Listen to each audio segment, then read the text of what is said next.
Pris en infraction parce que vous avez grillé le feu. Cet homme nous raconte une scène finalement très banale de la vie quotidienne d'un conducteur d'Abidjan. C'était dans ce coin-là.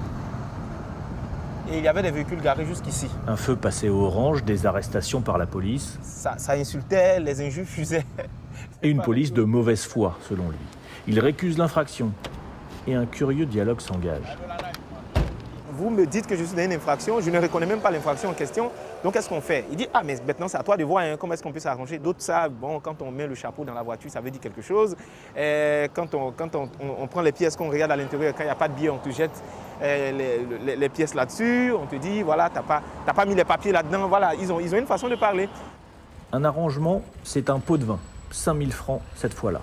Il enregistre la conversation et en parle aux autorités. C'est l'un des rares à le faire. Mais quand on parle des sujets comme ça qui touchent à des réalités sociales, très peu de personnes veulent parler de ça parce que d'autres ont peur. D'autres se disent je vais me faire arrêter, il y aura des représailles, je peux aller en prison, donc voilà. Le gouvernement ivoirien dit vouloir combattre cette corruption généralisée pour beaucoup de citoyens. Un ministère dédié a été créé pour arrêter le racket et restaurer la confiance des populations.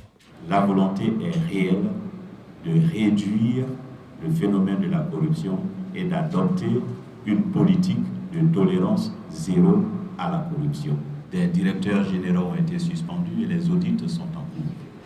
Près de 2 Ivoiriens sur 3 considèrent que les policiers sont corrompus. Et un énorme travail reste à faire dans tous les services publics. Il s'agit de l'éducation, de l'accès aux emplois, dans les concours, dans l'accès à la santé, dans les marchés publics.